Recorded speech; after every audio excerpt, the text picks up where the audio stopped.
Hi guys, James at Rampant Lion Reviews again for you today with another beer review. For this one, we are going to cross the Øresund once again, and we're going to go back to Sjælland in Denmark and revisit a brewery that's featured on the channel a good number of times before. I've had some really nice beers from these guys over the years, quite a few different styles, but the one we're going to try today is a style that we've had many examples of from them. I know they do it pretty well, and this is one of their latest releases over here in Sweden, and they seem to be releasing very regularly here, which is great, and I'm very happy about that. So looking forward to this one. Fingers crossed it's another good beer, and I hope that you guys watching enjoy my take on this one as well. So yeah, for this review then, we are going to go to Greve, which is to the southwest of Copenhagen, on the kind of southeastern Sjælland coast if you like, and we're going to have a look at another beer from Alefarm Brewing. So this one is called the Playfair.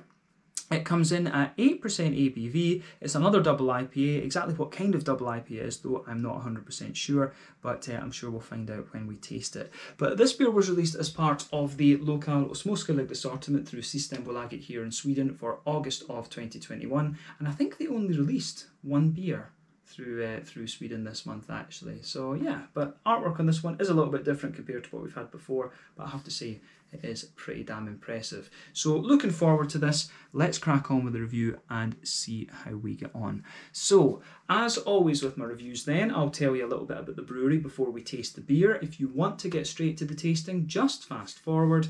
All the usual links are in the video description below. That's the brewery website, the link to my other reviews that I've done from Alefarm Brewing before, and we will no doubt add more to that list in the near future. But there's all the usual social media down there. If you want to see more reviews, do please consider subscribing to the channel. The whole channel, of course, has a geography-based tagging system, so you can go into the homepage and search for beer based on country, city, state, county, province, prefecture, whatever it is you happen to be interested in. Do check out the playlists of beers from different countries. There is one there for all the Danish beers that I've reviewed for you. That's being added to very regularly, of course, because I live very close to Denmark and love my Danish beers, although not as often as I would have liked in recent times because of the COVID-19 pandemic. Can't get over to Copenhagen as easily as I used to, but fingers crossed that changes soon. But do get in touch. As I say, it's always great to hear from you guys that are watching the videos, and the support that you show the channel is hugely appreciated. So anyway, to tell you a little bit about Alefarm then, on to my brewery notes once again. So, Alefarm Brewing, as I've mentioned to you before, is the brainchild of Andreas Skødt Larsen and Kasper Tiedemann, and the company was founded by them back in 2015. So, Andreas had been a home brewer for a while, but he'd worked for a period of time as a librarian, whereas Kasper had a very extensive background in the IT sector, and he's still involved with several different companies and organisations, one of which is his own consultancy firm. But originally they based the company on a farm to the north of Copenhagen, hence the name Alefarm Brewing, but they soon moved the business to Køge, which is to the southwest of the city, and for a long time at this location they were brewing beer on a small 200-litre brew kit, and it was intended that this was a kind of pilot transition brewery, if you like, and they did that for the next couple of years from what I understand. But later on in 2018 they opened a new 20 hectolitre brewery in Greve, also to the southwest of Copenhagen. This had a canning line, and they started to export their beers abroad after this as well. But it was at this point that Andreas left the company and went into brewing cider, and they had brought in Mark Walewski as their brewer. He used to work for Beavertown in London, from what I remember, and he is now working with Mikkeller back in London as well. But the brewery is now run on a daily basis by Kasper and his wife Britt. They're a very prolific brewery. They produce a lot of different kinds of IPAs, and as of August 2021, they have produced around 340 different kinds of beer, according to Untappd. I've had quite a few different styles from these guys: imperial stouts, imperial porters, different types of IPA, but yeah, they do a few sour beers and things like this. I've seen a couple of lagers from them over the years too, but yeah, definitely need to try a few more different styles from them, but I just take the ones that I can get basically through Systembolaget at the moment. Oddly enough, this is a brewery that I do struggle to find when I go over to Copenhagen. In fact, it's quite difficult to come across their beers. So if you do have any tips on where we can find Alefarm Brewing in Copenhagen, those tips would be much appreciated in the comments section below. But yeah, that is everything we can really say about the brewery for the moment. If you want to learn more about these guys, you can check out the brewery website. You can follow them on Facebook and Instagram to keep up to date with all the latest goings on, and you can check out the Rate Beer, Untappd and Beer Advocate pages to learn a little bit more about all those different beers that they've done. So yeah, let's crack on then and have a taste of this beer. So like I mentioned to you earlier, this one is an 8% double IPA. It says on the ingredients list that there is wheat and oats in this one, so I'm guessing it will be a New England IPA. But as we said, 8%er, it's got Strata, Eldorado and Mosaic in it. Strata, of course, is a really interesting hop. Had this a couple of times on the channel, about 11-12% alpha acid, a lot of kind of passion fruit in it, some berries and things like that as well, and it's supposed to have a big kind of cannabis note to it as well, I've heard some people say. Eldorado and Mosaic, though, we know quite well. Again, Eldorado is about 12% alpha acid, that gives you some lovely juicy mangoes and pineapple and stuff like this, and then Mosaic is that kind of 14% alpha acid one. It is a kind of a juicy oily tangerine that you get out of that. So yeah, I think this one should make for a really interesting review beer, but you can see the artwork on this is absolutely beautiful. That owl on this, does it say who it's by? Does it say who the artwork is by? No, it doesn't. Strange actually, because usually they do. But yeah, beautiful artwork on this one, artwork on this one, as you can see. But yeah, 8% New England Hazy, whatever you want to call it, Imperial Double IPA, Strata, Eldorado and Mosaic. And yeah, I believe I paid about 55 Swedish kronor for this one, which is about typical of what you'd pay for an import double IPA. So that's about €5.50, £5 sterling, somewhere in the region of $6, $6.25 American, 440ml can. But yeah, let's get this guy out and we'll get on with the tasting. I'm very, very curious to see what this one is going to have in store for us. So, it's getting a little bit excited, but we'll get this guy out and into the glass then and see how we go. So, yeah, there we are. That's that. So, there we are for the moment. Yes. So, interesting stuff, this one, I have to say. But yeah, it certainly looks as you would expect from a New England double IPA, this one anyway. So before the head disappears, you can see this beer is poured with about a 1/2 finger of a frothy, I would say kind of cream coloured head. There's 1 or 2 big bubbles sticking towards the side of the glass, a few little ones going up towards the bottom of the head there. But when you shine the light through this beer, it's got a lovely, very bright yellow mango colour to it, this one. I always like comparing these New England IPAs to different fruit juices because that's just what the appearance of these beers reminds me of. So as I've said numerous times in these videos, the colour of your beer depends on 1, the type of malts that you use. This determines the magnitude of the colour. 2, the length of your wort boil is also going to play a role. The longer you boil the wort, the more the sugars caramelise, and thus you get a darker colour of beer. Any adjuncts that you put in there will also play a role, as will any barrel aging that you do. But those 2 factors you tend to have to worry about a little bit more when it comes to, you know, the Berliner Weisses and the Goses and things like this. But for New England hazy IPAs, it's yeah, it's very, very nice, this one. These ones are really just more about the kind of type of malts and the length of your wort boil and things. But yeah, definitely one of the kind of brighter, more yellow coloured New England IPAs we've come across in recent times. In terms of the level of haze in this beer as well, it's certainly not the soupiest and gloopiest of New England double IPAs you're going to come across. Remember, the level of haze in these beers depends on 1, not the haze content, that would be too obvious, the wheat content, number 2, the oat content, and 3, the yeast is also going to play a role in there. And you know, it varies from recipe to recipe, brewery to brewery, so there's not really a rule about how hazy your beer should be, based on alcohol percentage or things like that actually. But yeah, in terms of a New England double IPA, this one looks pretty much as you would expect, but not one of the soupier and gloopier ones that I've come across before. So yeah, let's take a closer look at the aroma then and just see how we get on with this one. Very curious to see what this beer has in store for us. Oh yeah, that smells very nice. Now this beer is actually really well balanced. It's got, first impression of it is that it's got a very smooth kind of white bready kind of thing to it. There's a bit of the oat coming out of there as well, but you've also got some nice just smooth fruity characters to this beer too. So I really like how everything just fits together in this one. So again, as I've told you in previous IPA reviews, when it comes to the New Englands, for me, there's quite a few different directions you can take these beers in. When it comes to the New Englands, you can have them being more farmhousey and yeasty. They can be rye leaning and grainy, white bready and soft and white bready, barley malt leaning, oaty and creamy, wheaty and bitey, or they can be a little bit more brown sugary leaning. But quite often they will show multiple characteristics. But yeah, the aroma of this one comes across as really soft and nice and juicy actually. But we've had this kind of aroma from the Alefarm beers before. Their beers tend to be quite soft and bready, a little bit oaty, just with a wee bit of a kind of wheaty bitiness to them. So yeah, a lot of that going on in this one for sure actually. I really like how this beer goes about its business. So aroma wise it's very nice. Let's try and break that down for you a little bit more then. So when we take the aroma of this beer in, you can certainly smell a big soft white bready base to this one, like a big fluffy fresh white bread. Absolutely that's in there. It almost smells a little bit kind of doughy, like like it's fresh out of the bakery, a little bit of that kind of floury sort of thing going on as well.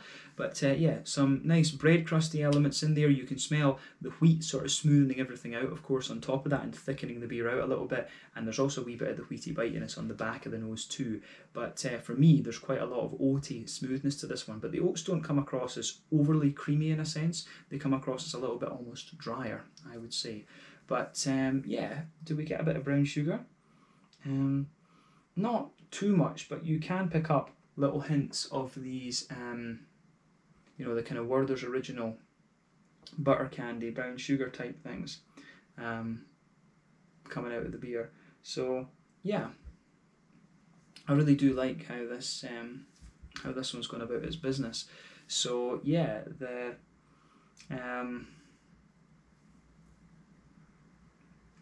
aroma of this beer on the malty side of things is kind of what you would expect. It is quite similar to what we've had from the Alefarm beers before. Like I say, quite bready in the base, a little bit of wheat, oats kind of smoothing it out along with the wheat in that sense, and just a wee touch of kind of butter candy, butterscotchy sort of brown sugar. And when the beer is 8%, that is quite a common thing actually. You will get a little bit of kind of Werther's Original brown sugary character out of this one. I mean, with a very bright yellow colour like this, it's kind of hard to say, because usually if it's a bit darker than this, if it's a bit more of a kind of rich yellow, I guess you could say, then you can say, oh, it's probably got a more brown sugary orientated malt in this, because most of the colour you'll get in these beers will come from the wheat, and a little bit, I'm not sure so much from the oats, but a lot of it will come from the wheaty and pale malty component actually, which is kind of interesting.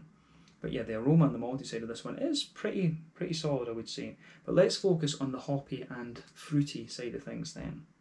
So with the green component of this beer, it's kind of what you'd expect. There's a lovely sort of smooth, earthy kind of character to it. There's a wee bit of there's a wee bit of a kind of herbal note in there. You've got some nice big floral aromaticity, and also a little bit of a lighter kind of grassy element to this beer as well, which I very much like. There's a nice little bit of a grassy sort of zesty kind of thing to this beer as well. So yeah, interesting stuff, that's for sure. But yeah, the green component for me, quite smooth to be honest with you, not too pungent I would say. But the thing is, I don't know how fresh these beers make over here from Alefarm. I think they might be about 5-6 weeks old at the time they make it here, and this is one of the things I think that either Alefarm have got to brew the batch a bit closer to time, although I'd be more inclined to say it's probably not their fault. It's probably just the mechanics of Systembolaget that delay these beers getting out as fresh as they could. And I guess the import company's got to bring it across, fill in all the paperwork and things like that as well, then get it to the Systembolaget depots. So that's another thing. So yeah, this is something that Systembolaget do need to work on, is getting these beers, the import beers, out there a little bit quicker. I've said this in numerous reviews before, because you can smell this one, it's still in good condition, but it's not in its optimum condition. I mean, when this beer is just coming over from Denmark, it should be slightly better than this. That's just my opinion. But you can smell, just from the way the hops are in this one and the way the malts are, it's not at its peak freshness, I would say. It's the smoothness of the beer that kind of tells you that, rather than being a bit more kind of pungent, I guess you could say. But yeah, on the, as I say, the green component for this one, wee bit of earthiness, which is most likely to be the mosaic that gives you that nice, quite bright floral aromaticity from the from all the hops in this one. But then you've got a nice bit of lighter kind of grassy zestiness on the kind of front of the nose as well. So green component is what you'd expect, but not quite as pungent as it could be if the beer was absolutely fresh, you know. But on the fruity side of things with this beer then, it's kind of what you'd expect. You get quite a sharp sort of pinkish grapefruit out of this one, and that's the Strata. I do remember Strata giving you this really bright, sharp grapefruity, not grapefruit, you know, like a more pink passion fruit, you know, you really get a bit of that out of this one. So for me, very, very bright sort of pink passion fruit, peachy note out of this beer. But then underneath it, of course, you get a big juicy mango from both, Strata can give you that a little bit, but I think the Eldorado really balances it out a wee bit more. So the tropical kind of sharpness that the beer has, I think, is coming from Strata from what I remember. Like I say, Strata's always given me that kind of pink grapefruit, pink passion fruity type note, almost peachy. But then, you know, the oily mango that you get from the Eldorado in this one, I think, really balances it out quite nicely. So yeah, mango and a very bright passion fruity, grapefruity note out of this beer for me. Those are the main tropical notes. Of course, there's a wee bit of apricot in there, quite a bit of pineapple as well. Eldorado is going to give you a nice bit of pineapple, and then you can certainly smell that nice, more oily tangerine note, that very distinctive oily tangerine note from the Mosaic in this one. So I really like how this beer goes about its business, that's for sure. I think it's very, very nicely done, this one, actually. So yeah, interesting smelling beer, to say the least. I think we can say that for sure with this one. So I think that plays about, that comes out quite nicely in this one. So the fruits for me are quite oily overall as well, I would say, and it's got a good balance. It leans a bit more towards the tropical side of things, but I think the more oily tangerine note from the Mosaic gives it a bit more citrusy balance too. So take a wee bit of time and just enjoy that aroma before you get stuck into it. But yeah, it certainly smells, you know, similar in terms of the malty backbone and the way everything comes out to the Alefarm beers we've had before. But like I said, I enjoy these ones, and that's why I keep coming back and reviewing the new ones that they release here, of course. So yeah, interesting aroma, and it's going to be nice to have a bit of Strata and Eldorado together, because I don't think that's a combination we've had before. But yeah, let's go for it with this one then. This is the Playfair, an 8% double IPA, New England, hazy, imperial double, whatever you want to call it, from Alefarm Brewing in Greve to the southwest of Copenhagen in Denmark. Let's get stuck in. Slange, skål, cheers.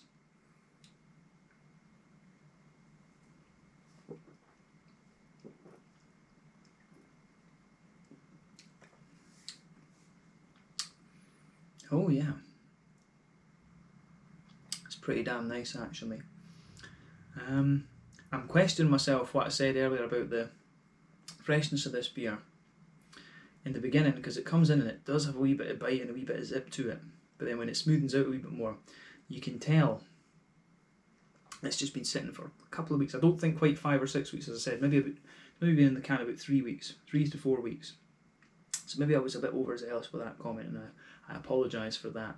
But I'm going to say straight away, this is really damn solid. This might well be one of the better ones we've had from Alefarm, and that's not to take anything away from the others. It just, you just try a beer sometimes and the quality just strikes you. So I like this one. I do like this for sure.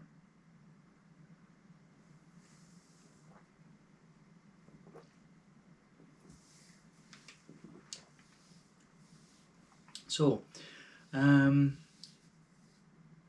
yeah, solid beer, this one. It actually, a lot of what you pick up in the aroma in this one transpires into the flavour quite well, we could say. So where do we start with this beer in terms of breaking it down?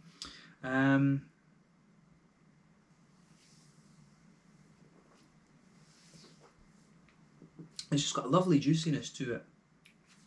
A lovely sort of slick juiciness to it. As soon as you take it in, very, very juicy just behind that front curve of your tongue. Then the smoothness and the softness, which is a kind of trademark almost of Alefarm Brewing, that goes right across the middle of your palate. Mouthfeel of this beer is very interesting, but we'll come back to that later on. Let's focus on the malty side of the beer now, as we always usually do. So straight away with this beer, you can feel that soft, white bready character just blanketing the middle of your tongue there. It goes in the middle third of your tongue and it goes towards the back end of your tongue, and the smoothness of that is very, very nice. A bit of a kind of fluffy, fresh, white bready note to it, I would say, and then around the edges it's quite sort of bread crusty, if that makes sense. So we'll focus on the middle third of your palate for the moment. So if you go to either end, of that middle third of your palate, there's a nice, there's a lovely sort of bread crusty element to this one. So sitting on top of that nice layer in the beer, you get a wee bit of you can feel a little bit of a smooth kind of wheaty quality to the beer, which I really enjoy as well.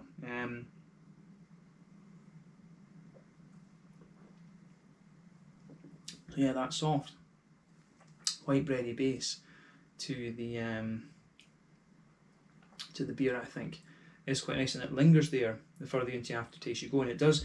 The further you go into the aftertaste with it, as I say, the softness just lingers there. You get a wee bit of that kind of almost wheaty quality out of it as well. You can feel just the wheaty smooth layer sitting on top of that, smoothing everything out. But underneath that, I wasn't meaning wheat a minute ago. I was meaning it gives you a little bit of that kind of floury sort of thing. You know, when you bite into a bread crust and there's just a wee bit of flour left on it from the bakery.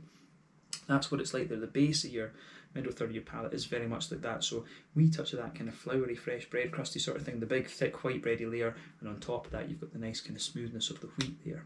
But then on top of the wheat, you can feel the slightly thicker oaty characters coming out of the beer, and it's like if you go down the middle line of your palate, you can feel that's where the oats are at their thickest, and then as you move out towards the edges of the palate, they just sort of, the oats just kind of thin out a little bit, and you get a wee bit more dryness out of them, and they kind of sweeten up a little bit. But then in the middle of that middle third of your palate, you can feel it's like a little circle or an oval, and that's where you get the kind of Werther's original butterscotchy, brown sugary note coming out of this beer. And this is kind of typical from what we've had from Alefarm before, and I do like that about their beers, of course. These are always pretty damn solid, so if you want a solid IPA, then you will enjoy the Alefarm ones, definitely. But yeah, it's, as I say, that middle circle in the middle of your palate, it's just Werther's original underneath, but if you go to the dead centre of it, you can feel that it's got a nice kind of big sweet caramelly element to it, and that's the concentration of the boozy side of things in this beer. Maybe if you push out towards the extremities of that middle third of your palate, you get a slight hint of a kind of McVitie's digestive biscuit sort of thing, but nah, not too much. For me, this is all about the kind of Werther's original part of the flavour. So yeah, interesting. But anyway, let's focus on the other part of the malty side of the beer then, with the yeast as well. So yeah, border region between middle third and back third of your palate, again you get a wee bit of a bready build up in there, a bit more of a kind of grainy bread crust. Then the base of that back third of your palate is a little bit more, it's a little bit more kind of bread crusty. You can feel it does get a little bit more bread crusty and grainy towards the back of the palate, a wee bit more of a kind of thicker white bready element in there as well. Then on top of that you get the more airy yeasty notes out of the beer, which I certainly enjoy.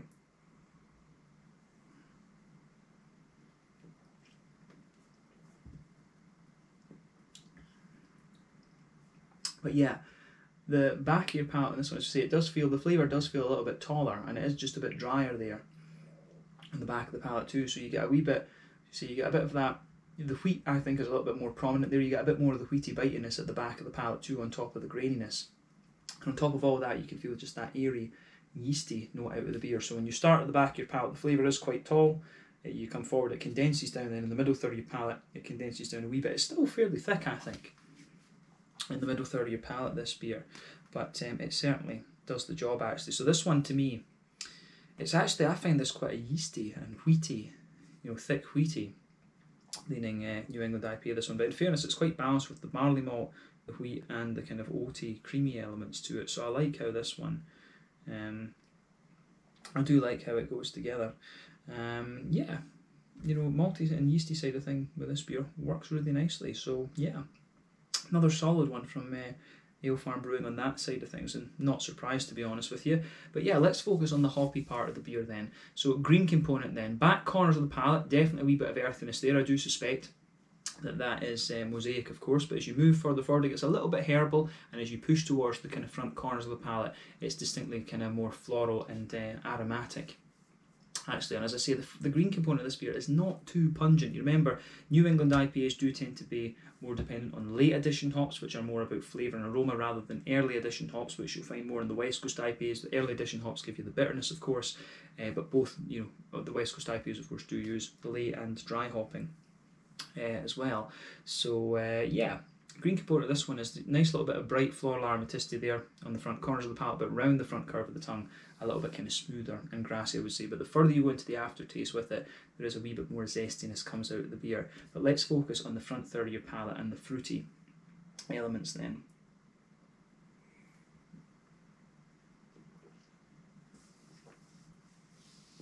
So yeah, base of that front third of your palate then, again, you can feel the nice sort of fresh white bready element there, a wee bit of the bread crust underneath, that's forming the base of the beer.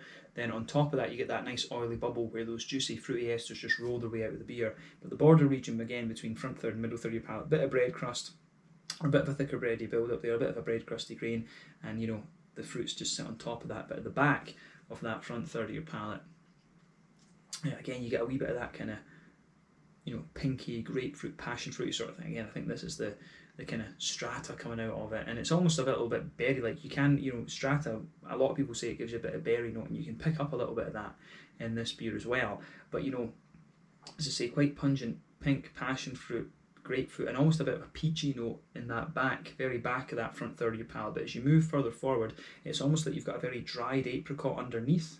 There's a big oily mango on top from the Eldorado, and then I think that is the back half. But then as you move into the front half of that front third of your tongue, then you get the more oily tangerine oranges out of it, and then you get a bit of the kind of pineapple sitting on top of it. So yeah, it goes together really nicely in that sense. The tropical fruity side of this beer, I think, is quite interesting. The fruity side of the beer is really nice, and it does lean towards the oily side of things with that fruity character as well. So Eldorado and Mosaic, as I say, I'm quite familiar with. Strata a little bit less, so I would like to find a single hop Strata beer just to get properly familiar with it.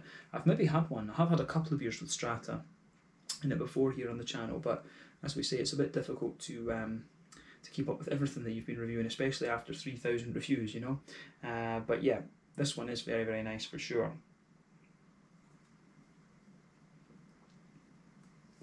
And I think the fruits do find a very, very nice balance actually. But yeah, on the I think that kind of summarises the tasting of this one. A nice oily, fruity character to it. But like I say, when you first take this beer in, the fruit does have a wee bit of an impact, and it comes across as really juicy and slick, but then it oils up a little bit later on too. So yeah, on the